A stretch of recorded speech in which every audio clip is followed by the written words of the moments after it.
Tu as déjà eu l'impression que le temps t'a été volé, que des années entières se sont dissoutes dans l'attente, l'erreur, la douleur ou le silence, et que personne n'est venu te les rendre.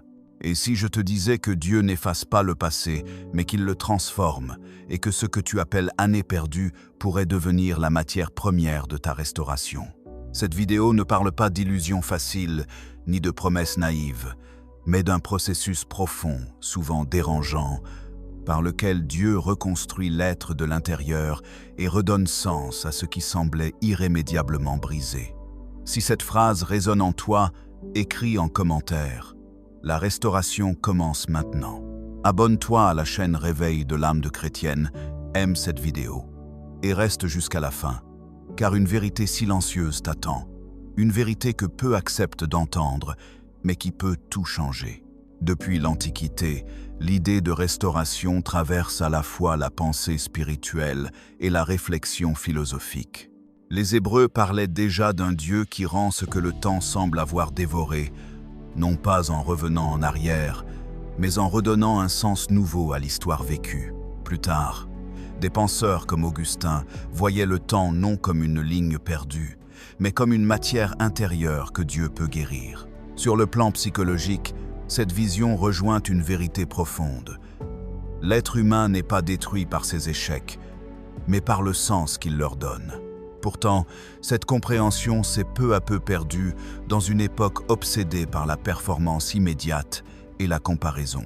On a appris à regretter le passé au lieu de le transformer. Cette sagesse a été mal comprise parce qu'elle exige patience, humilité et foi.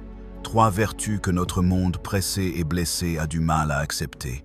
Quand la Bible parle de Dieu qui rend les années perdues, elle ne parle pas d'un simple remboursement du temps, comme si la vie fonctionnait selon une comptabilité humaine. Elle révèle un mécanisme beaucoup plus profond, à la fois spirituel et psychologique, que peu de personnes comprennent réellement. Les années que tu appelles perdues sont souvent celles où ton âme a été brisée, ralentie, confrontée à des choix impossibles, à des blessures silencieuses, à des attentes non comblées. Ce sont des périodes où tu as survécu plus que vécu, où tu as fonctionné sans vraiment te sentir vivant. Et pourtant, c'est précisément dans ces saisons que quelque chose s'est formé en toi, même si tu ne le voyais pas. Dieu ne gaspille aucune traversée intérieure, même celle que tu considères comme inutile ou honteuse. Il y a une illusion dangereuse qui te fait croire que ta valeur dépend de ta vitesse, de tes résultats visibles ou de ton avance sur les autres. Cette illusion te pousse à regarder ton passé avec colère, regret ou culpabilité, comme si chaque détour était une faute irréparable. Mais spirituellement, la restauration commence quand tu comprends que le temps n'a pas le même sens pour Dieu que pour ton mental anxieux. Ce que tu as vécu lentement a souvent creusé des racines profondes. Ce que tu as traversé dans la douleur a élargi ta capacité à comprendre, à aimer, à discerner. Et ce que tu appelles retard était parfois une protection déguisée, une manière pour Dieu de t'empêcher d'entrer trop tôt dans une saison que tu n'aurais pas supportée. Psychologiquement, les années dites perdues sont souvent des années de désintégration intérieure, où l'ego se fissure, où les illusions tombent, où les fausses identités se dissolvent. Tu croyais savoir qui tu étais, ce que tu voulais, où tu allais, et soudain tout s'est effondré. Cette perte de repère est douloureuse, mais elle est nécessaire, car tant que tu avances avec une identité construite sur la peur, la validation extérieure ou la comparaison, toute réussite devient fragile. Dieu permet parfois l'arrêt, l'échec ou le vide pour te libérer de ce qui te limitait sans que tu le saches. Ce n'est pas une punition, c'est une chirurgie intérieure. Il y a aussi ces années où tu as donné trop, aimé sans retour, attendu des promesses humaines qui ne se sont jamais réalisées. Tu as investi ton énergie, ta foi, ton temps dans des relations, des projets, des chemins qui n'ont rien produit de visible. Et aujourd'hui, une voix intérieure te murmure que tout cela n'a servi à rien. Mais cette voix ne vient pas de la vérité, elle vient de la blessure. Dieu ne restaure pas seulement ce que tu as perdu matériellement, il restaure ce que tu es devenu intérieurement à travers ce don excessif. Il transforme la naïveté en sagesse, la dépendance en discernement, la douleur en autorité intérieure.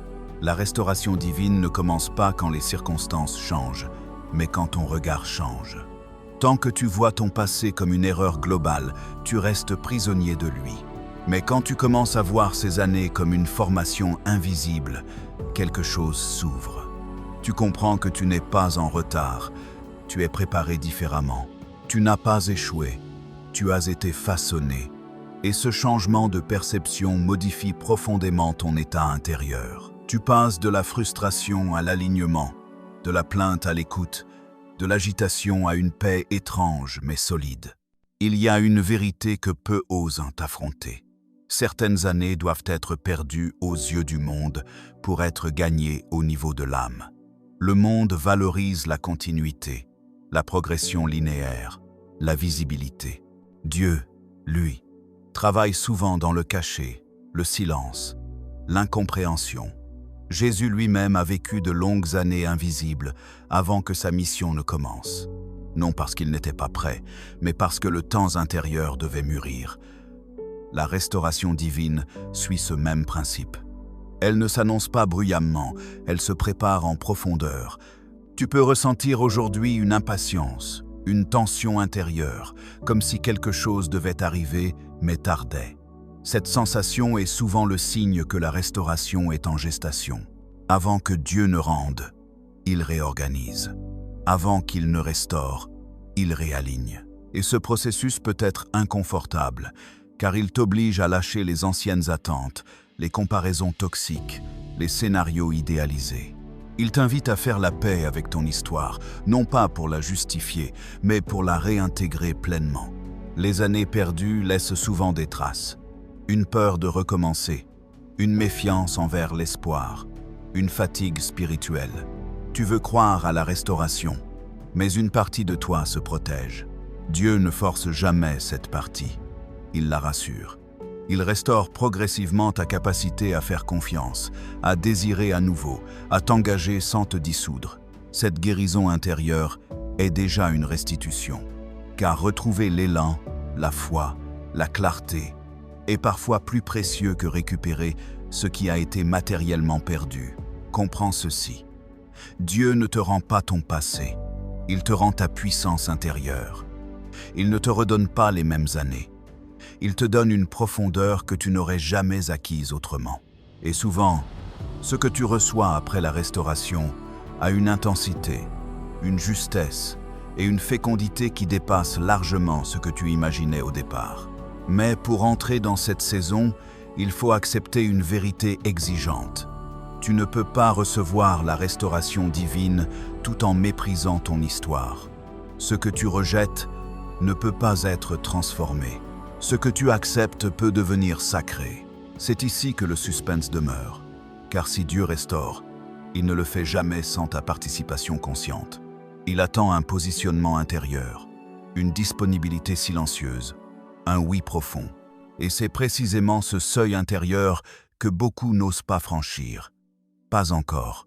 La restauration divine atteint un niveau plus subtil, lorsque tu comprends qu'elle ne concerne pas seulement ce qui t'est arrivé, mais aussi ce que tu as cru à propos de toi-même pendant ces années de perte.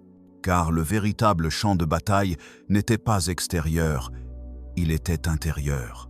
C'est là que se sont installées les croyances silencieuses, les phrases jamais prononcées mais profondément ancrées, comme « j'ai raté ma vie »,« je suis en retard » ou « Dieu m'a oublié ». Ces pensées ne sont pas neutres. Elles façonnent ton identité, orientent tes choix et limitent inconsciemment ce que tu te permets d'espérer. La restauration commence quand Dieu vient toucher ces croyances, non pour te juger, mais pour les dissoudre. Il existe un paradoxe dérangeant. Plus tu attends de Dieu qu'il efface la douleur, plus tu retardes le processus de guérison. Car Dieu ne nie jamais la réalité de ta souffrance. Il lui donne un sens. L'ego, lui, veut un miracle immédiat, visible, spectaculaire. Il veut que la restauration ressemble à une revanche sur le passé. Mais la sagesse divine agit autrement. Elle t'apprend à ne plus définir ta valeur par ce que tu as perdu, ni par ce que tu n'as pas encore reçu. Elle t'invite à te détacher de l'illusion que la réparation doit forcément prendre la forme que tu imagines. Dans notre époque, une autre illusion s'est installée, celle de la comparaison permanente. Tu regardes la vie des autres, leurs accomplissements, leurs avancées, et tu mesures inconsciemment ton propre parcours à l'aune du leur. Cette comparaison est toxique, car elle nie l'unicité de ton chemin. Dieu ne restaure jamais deux vies de la même manière. Ce qu'il fait en toi est ajusté à ton histoire, à ta sensibilité, à ta mission intérieure.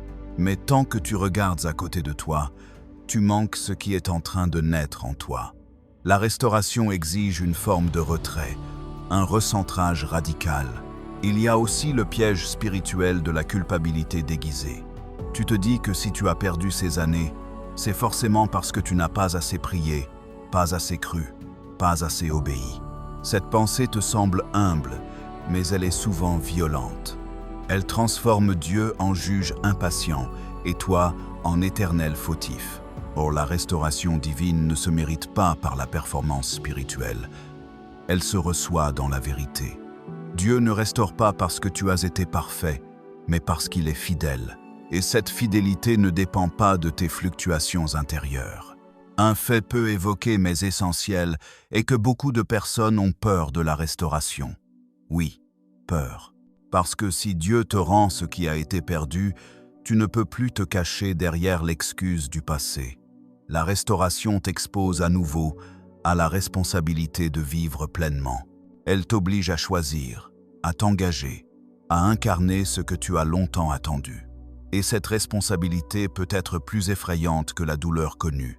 Le désert est inconfortable, mais il est familier. La terre promise exige un courage nouveau. Il y a également une dimension du temps que ton mental a du mal à accepter. Dieu ne compresse pas toujours les saisons. Il accélère parfois les effets, mais il respecte le rythme intérieur. La restauration peut sembler lente, non parce qu'elle tarde, mais parce qu'elle est profonde. Ce qui a mis des années à se fragmenter ne se répare pas en surface. Dieu travaille à la racine, là où se sont installées la peur, la méfiance, la honte. Et ce travail invisible est souvent le signe le plus sûr que la restauration est réelle. Enfin, il y a une vérité radicale. La restauration divine ne te ramène jamais à l'ancien toi. Elle te conduit vers une version plus consciente, plus libre, plus alignée. Si tu attends de redevenir la personne que tu étais avant la chute, tu risques d'être déçu. Dieu ne fait pas du recyclage, il fait de la création. Les années perdues ont changé ta perception, ta profondeur, ta relation au sacré. Et c'est précisément cela que Dieu utilise. Ce que tu croyais être un handicap devient une autorité intérieure. Ce que tu appelais faiblesse devient une source de compassion et de discernement. À ce stade, une question silencieuse s'impose. Es-tu prêt à laisser Dieu restaurer non seulement ce que tu as perdu, mais aussi l'image que tu as de toi-même? Car tant que cette image reste figée dans la blessure, la restauration reste partielle. Et c'est ici que le processus devient véritablement transformateur, mais aussi exigeant. La restauration divine devient concrète lorsque tu choisis de ne plus seulement l'espérer, mais de t'y positionner intérieurement par des actes simples, profonds et réguliers. La première pratique consiste à réconcilier ton regard avec ton histoire. Chaque jour, prends un moment de silence et revis mentalement une période que tu qualifies d'année perdue, non pour raviver la douleur, mais pour observer ce que cette période a développé en toi. Demande-toi avec honnêteté ce que tu as appris, ce qui s'est affiné, ce qui s'est brisé pour laisser place à plus de vérité. Cette pratique transforme la mémoire en sagesse. Tant que ton passé reste un ennemi intérieur, il draine ton énergie. Lorsqu'il devient un allié, il nourrit ta force. La deuxième pratique est un exercice de vérité intérieure. Prends l'habitude de nommer devant Dieu, à voix basse ou dans ton cœur, les croyances limitantes que tu portes encore à cause de ces années.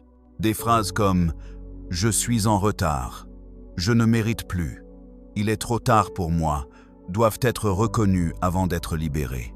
La restauration commence toujours par la lumière. Ce qui est nommé perd son pouvoir. Ensuite, remplace consciemment ces croyances par une vérité spirituelle alignée, non pas comme une formule magique, mais comme un réalignement progressif. La répétition calme et sincère reprogramme ton monde intérieur. Une autre pratique essentielle est le rituel du détachement. Beaucoup attendent la restauration tout en restant attachés à la forme exacte qu'elle devrait prendre. Chaque jour, offre à Dieu ton scénario idéal, puis accepte de le laisser être transformé. Dis intérieurement que tu es ouvert à une restauration différente, peut-être plus profonde, plus juste, même si elle bouscule tes attentes. Ce détachement apaise l'ego et ouvre un espace où Dieu peut agir sans être enfermé dans tes projections. La paix qui en découle est souvent le premier signe visible de la restauration en cours. Sur le plan concret, réapprends à poser de petits actes alignés avec la vie que tu désires recevoir. La restauration ne tombe pas toujours du ciel, elle s'incarne à travers des décisions simples mais cohérentes. Si tu crois que Dieu te restaure, commence à vivre comme quelqu'un qui se prépare à recevoir. Range ce qui est en désordre. Termine ce qui est resté inachevé. Clarifie tes relations, même par des gestes symboliques. Ces actes envoient un message clair à ton inconscient et à ton esprit. Tu n'es plus en mode survie, tu entres dans une nouvelle saison. Un obstacle fréquent est la fatigue intérieure. Après de longues années de lutte, tu peux manquer d'élan, même pour de bonnes choses. Ne te condamne pas pour cela. La restauration respecte ton rythme. Autorise-toi des temps de repos réels, sans culpabilité, sans justification. Le repos n'est pas une fuite, c'est un acte de foi. Il dit que tu n'as plus besoin de forcer pour exister. Dans ces moments de repos conscient, ton système intérieur se régule, ton esprit se clarifie, et tu redeviens réceptif à la direction divine. Une autre pratique puissante est l'écriture consciente. Prends un carnet et écris une lettre à ton futur restauré. Non comme un fantasme, mais comme une conversation honnête. Décris qui tu es en train de devenir, ce que tu ressens intérieurement, la paix que tu apprends à habiter. Cette écriture ancre la restauration dans le présent. Elle ne projette pas la guérison dans un futur lointain, elle l'active ici et maintenant. Ton cerveau, ton cœur et ton esprit commencent à s'aligner sur cette réalité émergente. Il est aussi crucial de revoir ton environnement relationnel. Certaines personnes sont restées liées à la version blessée de toi. Sans malveillance, elles peuvent résister à ton changement. La restauration demande parfois de redéfinir des limites, de réduire certaines influences, de créer des espaces où ta nouvelle posture intérieure est respectée. Cela ne signifie pas rejeter, mais choisir consciemment ce qui nourrit ta croissance. Dieu restaure souvent en t'apprenant à te respecter. Lorsque des pensées de doute surgissent, ne cherche pas à les combattre violemment. Observe-les, puis ramène-toi à une respiration lente et profonde. La respiration consciente est une pratique spirituelle sous-estimée. Elle calme le système nerveux, apaise l'angoisse et te ramène dans l'instant présent, là où Dieu agit réellement. Beaucoup perdent la restauration parce qu'ils vivent soit dans le regret du passé, soit dans l'anticipation anxieuse du futur. La restauration se manifeste toujours dans l'instant vécu avec présence. Enfin, rappelle-toi que la restauration est un chemin, pas un événement unique. Certains jours, tu sentiras une avancée claire, d'autres jours, un flou. Ne mesure pas ton progrès à l'intensité de tes émotions, mais à la qualité de ta paix intérieure. Si tu réagis avec plus de calme, si tu te respectes davantage, si tu discernes mieux, alors la restauration est déjà en œuvre. Et plus tu honores ces pratiques avec simplicité, plus ce que Dieu reconstruit en toi deviendra stable, durable et profondément transformateur. La restauration divine cesse d'être une idée abstraite lorsqu'elle devient une posture quotidienne, incarnée dans des gestes simples mais conscients. La première application concrète consiste à ralentir volontairement. Tu vis dans un monde qui te pousse à rattraper le temps, à compenser, à prouver que tu n'as rien perdu. Mais Dieu restaure rarement dans la précipitation. Chaque jour, choisis intentionnellement un moment où tu refuses l'urgence, où tu te tiens simplement présent devant Dieu, sans demande spectaculaire, sans discours élaboré. Ce temps d'arrêt rééduque ton âme. Il lui apprend que ta valeur ne dépend plus de ce que tu produis, mais de ce que tu deviens. Ensuite, pratique l'examen intérieur bienveillant. À la fin de la journée, revis brièvement ce que tu as vécu, non pour te juger, mais pour observer. Demande-toi où tu as agi par peur, où tu t'es retenu par manque de confiance, mais aussi où tu as ressenti un apaisement nouveau, une clarté inhabituelle. La restauration se manifeste souvent par de petits signes discrets que l'on ignore faute d'attention. En développant cette conscience, tu apprends à reconnaître l'œuvre de Dieu en temps réel, au lieu de l'attendre uniquement dans de grands bouleversements. Une autre pratique essentielle est le réalignement de la parole. Les années perdues ont souvent installé un langage intérieur dur, fataliste ou résigné. Ce que tu te dis chaque jour entretient soit la guérison, soit la stagnation. Sans tomber dans la positivité artificielle, engage-toi à parler avec vérité et respect de ton parcours. Lorsque tu évoques ton passé, fais-le sans mépris. Lorsque tu parles de ton avenir, fais-le sans ironie. La restauration passe aussi par la façon dont tu nommes ta vie. Ce que tu honores par la parole commence à se transformer intérieurement. Sur le plan pratique, choisis un domaine précis où tu agiras comme quelqu'un qui croit à la restauration. Cela peut être ton corps, ton espace de vie, ton travail, ta spiritualité. Pose un acte clair, concret, même modeste, mais régulier. Ce geste n'est pas une tentative de contrôle, c'est un acte de coopération. Il dit à ton esprit et à ton cœur que tu ne te définis plus par l'attente passive, mais par une disponibilité active. Dieu restaure souvent là où tu fais de la place. Il est aussi important d'apprendre à traverser les résistances sans t'y identifier. Certaines peurs anciennes remonteront au moment même où la restauration commence. La peur d'échouer à nouveau, la peur d'espérer pour rien, la peur de perdre ce que tu as appris dans la douleur. Lorsque ces peurs surgissent, ne les combats pas frontalement. Accueille-les comme des signaux, puis ramène-toi à la vérité présente. Tu n'es plus la même personne. Ce que tu as traversé t'a transformé. La restauration ne t'expose pas sans protection. Elle s'appuie sur ta maturité nouvelle. Une pratique souvent négligée est la gratitude lucide.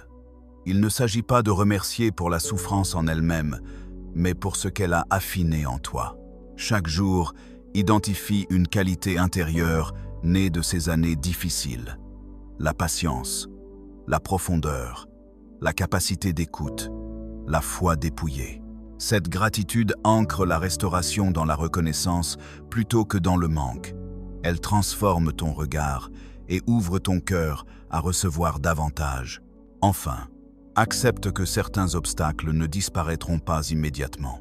La restauration divine n'efface pas toujours toutes les conséquences du passé, mais elle t'apprend à ne plus en être prisonnier. Si tu attends une vie sans tension, tu risques la déception.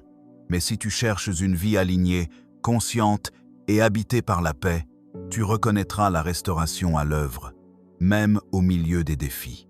Ce qui change avant tout, c'est ta manière d'être présent à toi-même et à Dieu. La restauration devient réelle lorsque tu cesses de la chercher comme un événement futur et que tu commences à la vivre comme un chemin intérieur. Chaque pas posé avec sincérité devient alors une réponse silencieuse à la promesse divine. La restauration divine ne se manifeste pas toujours par un retour spectaculaire de ce qui a été perdu, mais par une transformation profonde de celui que tu es devenu à travers l'épreuve. Tu as commencé ce chemin en croyant que Dieu allait te rendre le temps, et tu découvres maintenant qu'il te rend bien plus que cela. Il te rend la paix, la clarté, la justesse intérieure. Les années que tu pensais inutiles ont révélé ta profondeur, affiné ta conscience, dépouillé ton cœur de ce qui n'était pas essentiel. Rien n'a été vain. Même ce qui semblait silencieux travaillait déjà en toi. Tu comprends maintenant que la restauration n'est pas une négation du passé, mais une réconciliation avec lui. Dieu ne te demande pas d'oublier, il t'invite à intégrer, car ce que tu intègres cesse de te contrôler.